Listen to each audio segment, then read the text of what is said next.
네, 안녕하세요. 대관령파라임입니다. 저희가 투자 아이디어를 얻을 때 이제 각 증권사에서 나온 레포트를 참고를 많이 하죠. 그런데 이것도 읽을 때 그 투자자의 수준이나 뭐 문해력에 따라서 이 투자 아이디어를 얻는 포인트들이 많이 차이가 나는 것 같습니다. 오늘은 미래에셋 증권에서 나온 레포트를 가지고 같이 한번 읽어보면서 투자 아이디어를 점검해 보도록 하겠습니다. 네, 목차를 보면 벌써 이 냄새가 많이 나죠. GLP-1 관련 이야기를 할 거고, 이 요새처럼 불확실성이 올라간 시대에 이 확실한 성장에 투자를 하자, 그런 이야기고요. 이 두 개의 기업이 이 투자 후보라고 하는데, 이쯤 되면 우리가 다 알죠. 이 두 개의 기업의 주가 상황이 어떤지 아마 제 영상을 보신 분들은 다들 아실 거라고 생각을 합니다. 이 보고서는 이번 페이지만 보고 만약 백그라운드 지식이 있다면 이 제약바이오 상황에 대해서 많은 투자 생각을 해볼 수 있습니다. 말도 많고 탈도 많았던 이 알츠하이머 신약들이 하반기 어떻게 되는지, 그리고 신약들이 허가가 나고 미국에서 메디케어 보험급여에 진입할 수가 있는지, 그 매출이 유의미해질지 팔로업 해봐야겠다라는 생각을 할 수도 있고요. 이 IRA 여기에 따른 각 제약 바이오 기업들의 이 정책적 영향에 대해서 생각해 볼 수도 있고요. 이 저처럼 역으로 이 헬스케어 최상위 포식자 투자로 이 진입할 그런 기회도 한번 보실 수가 있을 것 같습니다. 2022년 그리고 23년으로 이게 넘어오면서 제약 바이오 기업 시총의 단연 중요한 변화 중 하나는 이 빅5의 주가가 주춤하는 사이에 이 매출의 규모에서는 순위권 밖에 있던 일라이릴리가 이 시총상으로는 보시는 것처럼 이 빨간색인데요. 이 넘버원에 등극을 한 것이고, 예전에는 존슨앤존슨이 사실상 1위였지만 여기가 지금 분사를 했잖아요. 여전히 뭐 크다라고 더 크다라고 얘기를 하실 수 있을 것 같긴 한데, 어쨌든 일라이릴리가 1등이 됐습니다. 이 노보노디스크 또한 파란색이죠. 이 시총상으로는 넘버 3 안에 들게 된 것이죠. 굉장한 이벤트가 발생한 겁니다. 그렇지만 역설적으로 이제 투자를 지금 하시려는 분들에게는 이 두 회사에 대한 투자는 좋아 보이는 요소만큼이나 이 주가의 가격 리스크도 있다는 것을 저는 강조하고 싶습니다. 자, 레포트의 상반기 리뷰를 한번 보도록 하죠. 2021년을 기점으로 시장 인덱스인 S&P 500은 보시는 것처럼 꾸준히 상승을 하다가 드디어 시장이 다시 한번 하락세를 거쳤고, 2023년 들어와서 지금 이 회복세에 접어들고 있습니다. 서서히 회복하고 있죠. 이 제약 바이오를 보면 전통적인 대형 제약사와 이 바이오텍들의 퍼포먼스가 극명하게 갈리는데, 만약 2021년이나 2022년 상반기에 이 바이오텍의 ETF에 투자하신 분들은 이 보시는 것처럼 이 노란색 선이죠. 극명하게 아주 곡초를 겪고 계실 확률이 큽니다. 그러면 이 레포트에서 벤치마크로 든 이 XBI 이 ETF를 한번 보도록 하겠습니다. 네, 바이오텍 대표 ETF 중 하나인 XBI를 보면 2021년 이 최고점인 이 상반기 최고점이 165달러를 기점으로 2023년 현재 이 85달러까지 거의 반타작이 난 수준입니다. 2022년 XBI를 투자하셨던 분들은 그나마 어느 정도 리스크 관리가 되었겠지만 뭐 동학개미다, 서학개미다 했던 한창 이 시장이 포모로 시끄러웠던 2021년에 XBI를 투자하셨던 분들은 2022년에 엄청난 투자 손실을 기록하거나 아니면 확정했을 가능성이 굉장히 큽니다. XBI의 토탈 리턴 값을 보더라도 보시는 것처럼 이 5년 동안 투자했던 투자자들도 현재 이 마이너스 11.47%라는 수익률을 기록하면서 굉장히 실망스러운 결과를 보여주고 있고요. 2021년에 투자를 했던 이 국내 투자자들이라면 원금을 회복하기 위해서는 현재 거의 100% 수익률이 필요하고, 이렇게 상승해야 원금 회복이 가능해지는 분들도 다수 있을 겁니다. 그런데 중요한 건 100% 수익률이라는 것이 생각보다 쉽지 않다는 것에 있고, ETF의 특성상 인덱스가 100% 오르는 건 아주 어려운 일입니다. 물론 앞으로 5년이나 10년 내 이 100% 오를 수도 있겠죠. 그런데 내가 이걸 버텨낼 수 있는 투자 수준인지, 그게 우선적으로 검토가 돼야 되겠죠. 이 XBI를 일전에 물어보신 분도 있고 해서 이 ETF가 담고 있는 포트폴리오를 한번 봤습니다. 총 140여 개 회사를 포트폴리오에 포함하고 있고요.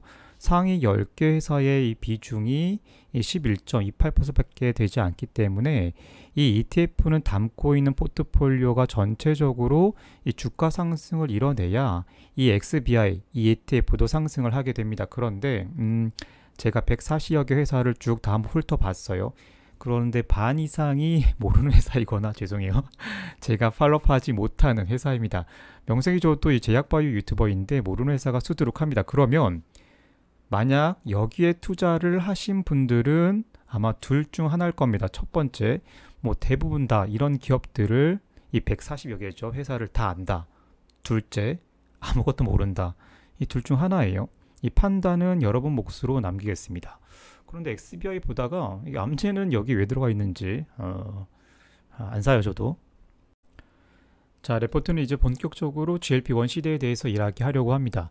GLP-1을 억제하는 기존의 비만 치료제 시장이 2032년까지 보시는 것처럼 연평균 33.8% 성장을 해서 746억 달러 시장에 이를 것이다 라고 했는데요.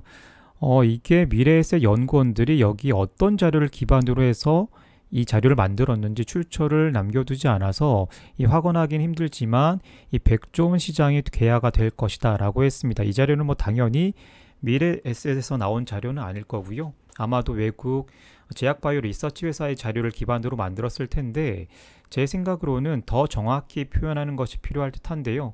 100조 원 시장으로 가려면 당연하게도 미국 시장에서 이 메디케어로 진입이 해야 가능할 텐데 그 부분은 반드시 짚고 넘어가야 될 듯합니다.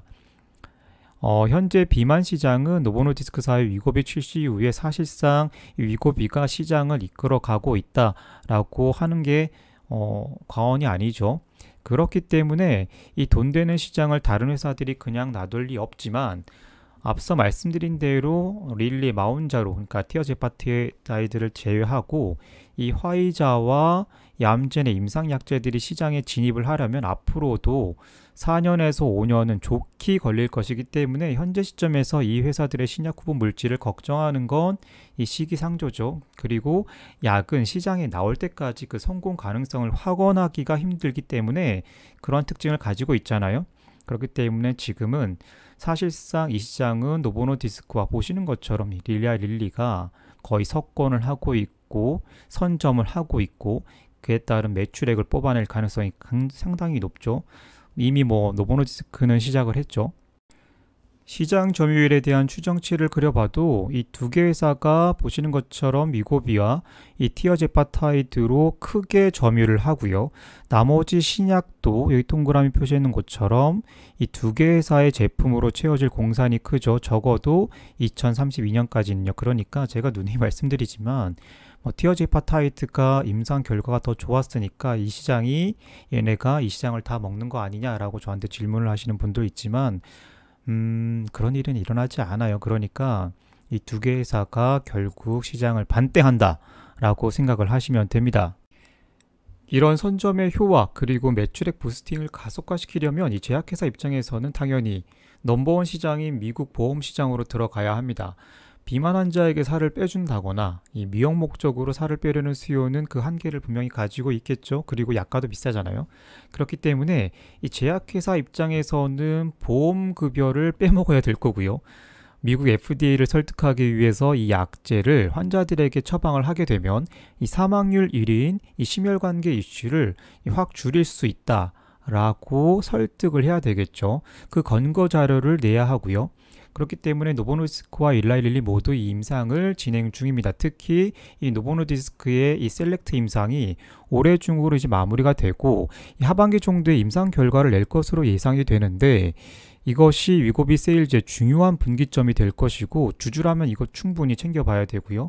만약에 부정적이다라고 하면 주가는 당연히 조정을 받겠죠. 그때 주식을 매수하는 전략도 저는 한번 고려해 볼 만하다라고 생각을 합니다. 또한 GLP-1이 가지는 여러 가지 효과에 대해서 테스트 중이고 이 노보노디스크의 경우에는 현재 이보크 1-2 스터디를 통해서 GLP-1이 알츠하이머 개선 효과가 있는지 없는지 여기에 대한 삼상을 진행 중이죠. 저는 물론 투자자이자 주주로서 관심 있게 지켜보고 있지만 이보크 스터디가 아직 일라이릴리처럼 주가에는 다 반영이 안 된 것으로 판단은 하고 있어요. 레포트로 다시 돌아가서 이러한 바탕으로 어떤 투자 전략을 가져갈 것이냐라고 했는데 보시는 것처럼 뭐 확실한 성장에 투자하자라고 했습니다. 새롭게 시장이 열리고 모트 그러니까 경제적 혜자가 확실한 기업에 투자를 하고요. 기업 인수합병에 여력이 있는 기업에 투자를 하자고 했는데 결국 이 레포트는 일라이 릴리와 노보노디스크 투자를 이야기합니다만 제 대답은 싫어입니다. 너무한가? 네, 이유는 생각보다 간단하죠. 이미 두 기업의 멀티플은 매우 높은 수준에 이르렀어요. 이 모르겠다면 릴리와 노보노디스크의 주가를 한번 보시고 산수를 해보시면 됩니다. 계속 제가 이야기 드리지만 아니 왜 200달러대 왔다 갔다 하던 수준에서 주식을 일라이 릴리를 사지 현재 일라이 릴리의 주가가 이 450달러대 수준에서 이 주식을 왜 사려고 하는지 정말 신기한 일이죠. 그렇지만 이 보통 투자자들은 이렇게 투자를 합니다. 이 사람의 심리적인 속성이 좋은 건 더 좋아 보이고요. 이 나쁜 건 더 나빠 보이기 마련이니까요. 그렇지만 주식 투자로 우리가 돈을 벌기 위해서는 이 페이지의 제약바이오 기업을 예로 들면요. 이 매출 감소의 우려보다 시총이 뭐 더 크게 감소한 기업이나 매출 감소 하락분을 충분히 메이크업할 수 있는데 시총이 더 감소한 기업들 중에서 투자 기회를 살펴보는 게 저는 돈 벌기는 더 좋다고 봅니다. 이 마지막으로 종목 분석인데 아시겠지만 저는 한 번도 이 종목이라는 단어를 사용한 적은 없습니다. 종목은 역시나 트레이딩을 위한 분들에게 맞는 단어고요. 저는 기본적으로는 이 장기적 투자 관점이 좀 강하기 때문에 기업이라는 단어를 사용하죠. 이 노보노디스크 추천하지만 저는 안 살 거예요. 상승 여력이 23%지만 하락 가능성이 50% 넘어갈 수도 있다라고 보기 때문입니다. 네, 일라이 릴리 추천하지만 역시 저는 안 삽니다. 상승 여력이 14% 정도밖에 안 되는데 저는 일라이 릴리 하락 가능성이 60%를 넘는다고 판단하기 때문입니다. 결론입니다. 일라이 릴리를 매수해서 더 올라가는 말에 결과적으로 탈 수도 있지만 제 스타일이 싸워서 뭔가 이겨내야 하는 거는 그닥 좋은 방법은 아니라고 생각을 하거든요. 일단 내가 최대한 이길 수 있는 전장이나 요건, 환경을 갖추고 이겨놓고 뭔가를 하기를 저는 원하는데 이 선승구전의 병법이 저는 주식 투자에서도 마찬가지라고 생각을 합니다. 그러기 위해서는 노력을 해야 되고 또 노력을 해야 되겠죠. 이 세상에 공짜가 어디 있겠어요. 노력을 한다고 해도 매번 바보 같은 선택을 저도 하지만 그래도 인생은 실전이니까 투자도 실전이고 최대한 이겨놓고 싸우는 방법을 고민하고 있습니다. 주식 투자를 하는 목적 자체가 모두 돈을 벌자고 하는 건데 제 구독자님들이라도 좀 현명하게 판단을 해서 돈을 버셨으면 좋겠습니다. 오늘도 별로 도움이 안 되는 쓸데없는 얘기를 한 것 같은데요. 그래도 이 쓸데없는 영상 봐주셔서 감사하고요. 시장에서 항상 장수하세요. 다음 영상에서 인사를 드릴게요.